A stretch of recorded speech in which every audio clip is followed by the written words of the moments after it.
back to the Pace Bene channel. I am so excited today to be interviewing Piero Falci. Piero is a mindfulness teacher and an author, and we've also been really lucky to have him conduct several trainings with Pace Bene, also write some amazing articles. And so, Piero, thank you so much for being here today. I am very happy to have this opportunity to share some ideas with you. Thank you. So, Piero, I think it's easy to forget the importance of like this inner work of nonviolence. You talk about starting from the inside and then working out.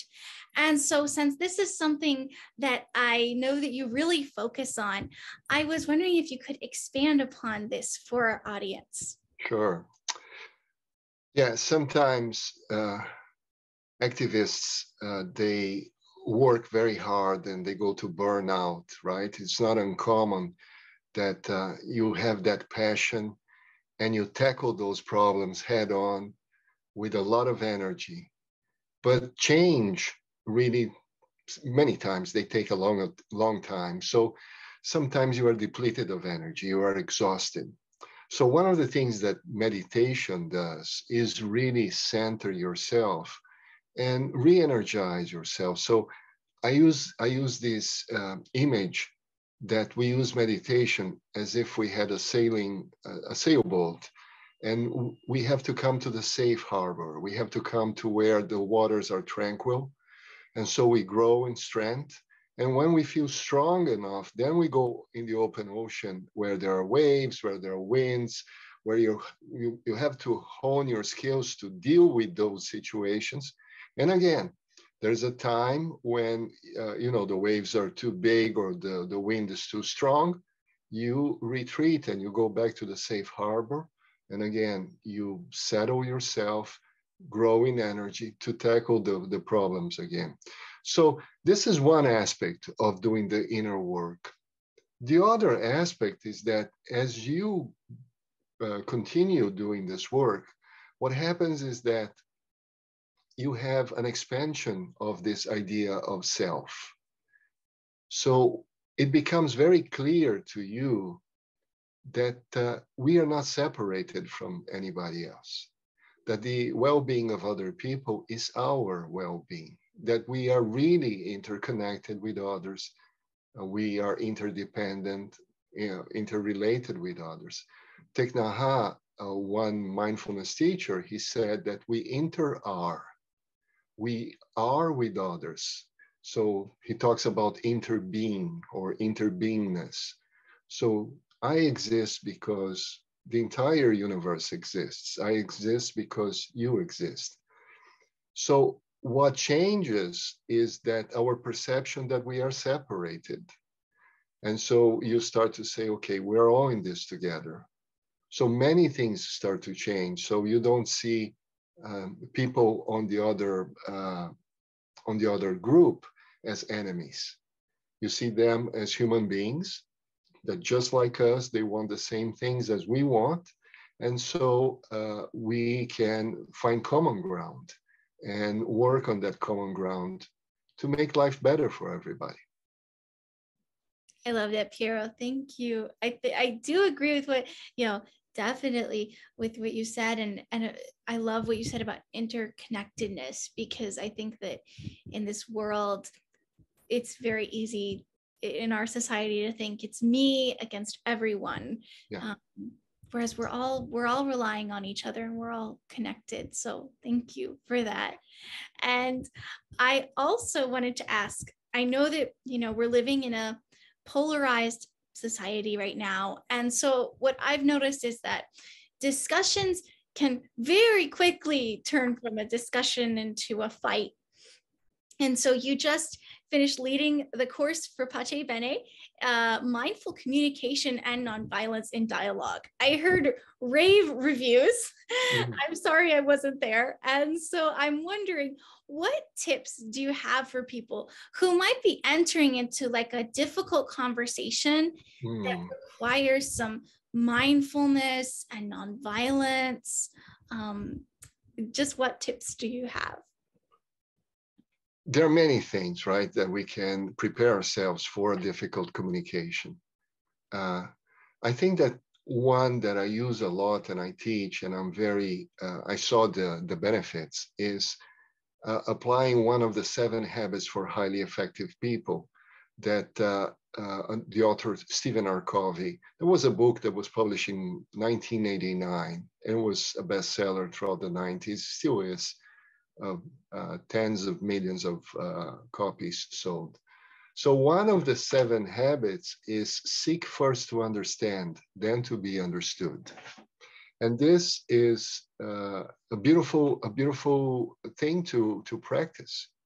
So when we are preparing ourselves for a difficult communication, it's almost like preparing ourselves for battle, preparing ourselves for a confrontation. I need to be ready because this is going to be a tough fight.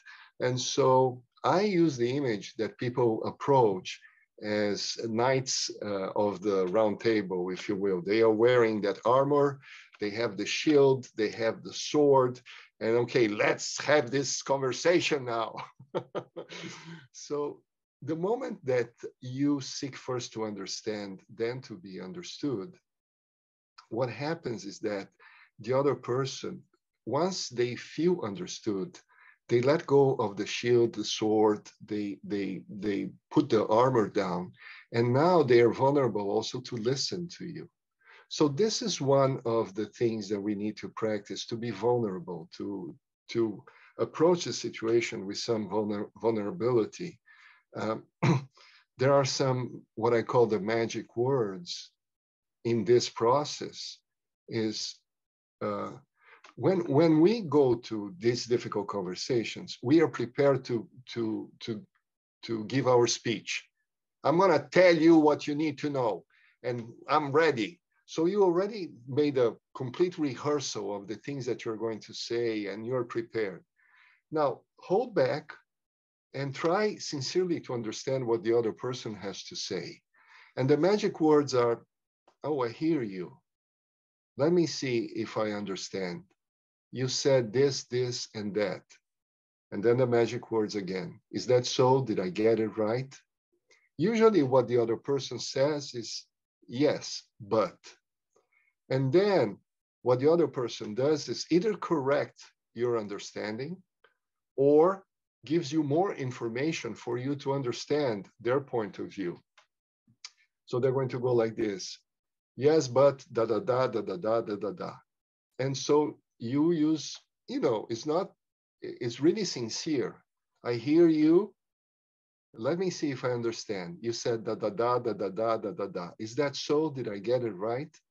So the moment that the person feels understood, she's not in a fighting mode anymore. She is ready to listen to you. If you try to explain your point of view before that, it's not going to go too far, because the other person are still in a defensive mode or in a battle mode. So that's a great tip right there. Seek first to understand, then to be understood. Mindful listening is really based on some things that you need to ask yourself. So when I'm going to, for instance, mindful speech is it true? So what I'm saying right now, is it true or not? Is it timely? Is it the right time to say? Because even though it's true, perhaps it's not the right time to say this. Is it honest? Is it nice? Is it kind, right? Is it necessary that I say these things right now? So there are I teach a few questions that we should ask ourselves constantly, saying, okay, is this kind? Because even if you're telling the truth, sometimes it's not kind, it's harsh, it's tough. It's like a stiletto, a knife that this is true, and but it's not nice, it's not kind. So a few things that you develop in mindful communication. It's not easy, really, but it gets easier with practice. Thank you, Piero. I know that I appreciated those tips, and I think that our audience really will as well. And so I have one last question. this is kind of a big one, but what does nonviolence mean to you? Mm.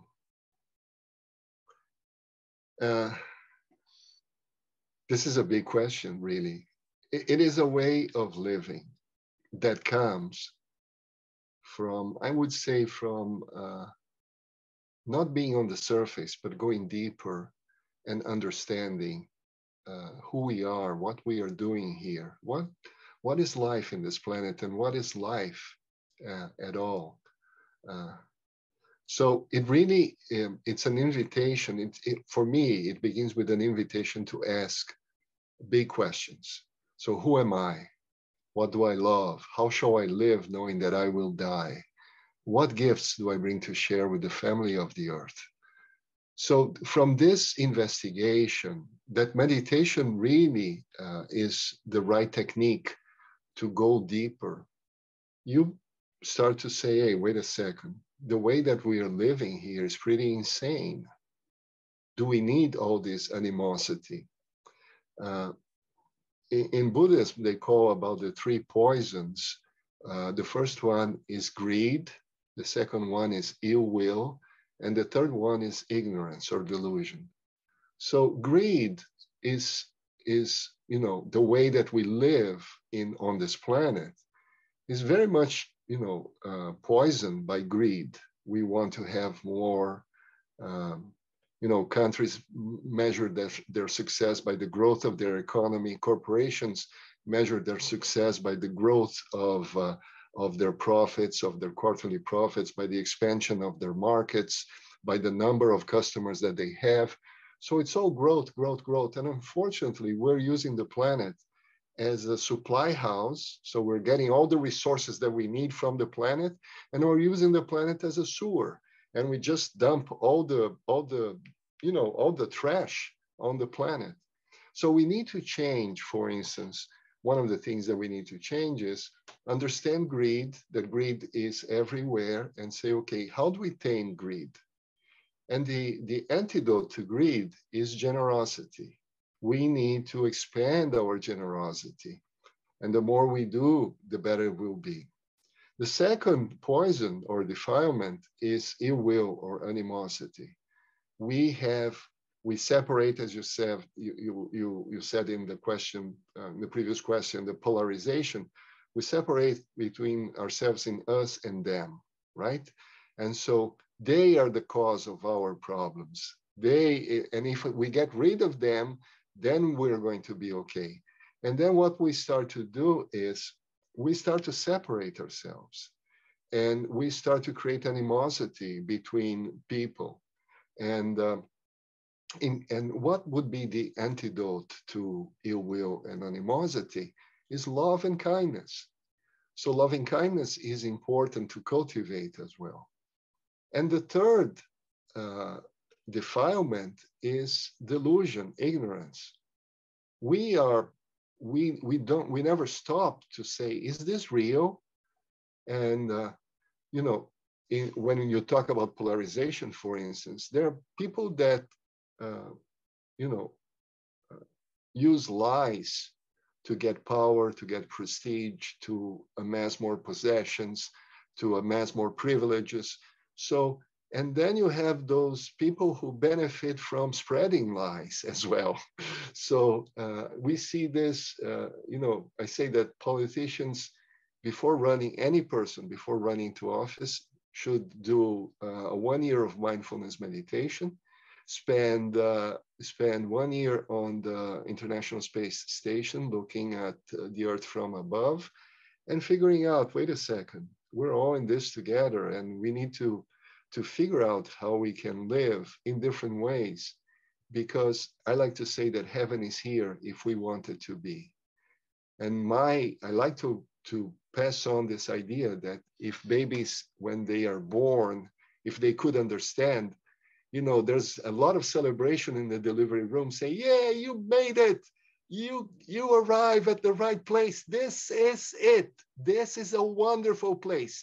This is our beautiful garden and our beautiful playground. So Go enjoy the garden, have fun in the playground. And by the way, you want to have more fun in the playground, share your toys, because when your playmates are having fun, you are having fun as well. Yes. And only if you've called, you don't have to do it, but if you feel called, make the garden a little bit more beautiful, okay? Make the playground a little bit more enjoyable, okay? And that's it. Don't worry about anything, because this planet here is a place of great abundance. There's more than enough here for everybody. So don't fear scarcity. You don't have to accumulate. You don't have to store anything. You just have to use whatever is available to you, and there's more than enough for everybody. So this kind of heaven is here, if we want it to be, is a change of mindset, is a change of paradigm. So if we change the way that we organize ourselves to live on this planet, this is heaven. I love that, Piero. Thank you so much. And thank you for taking the time. This has been just such an enjoyable experience, and I'm so happy to meet you. So thank you. Rosie, I loved it. Thank you for having me, and thank you, Pace Bene, for all the good work that you are doing. I am honored to be part of this organization. Thank you. Well, thank you, Piero. Well.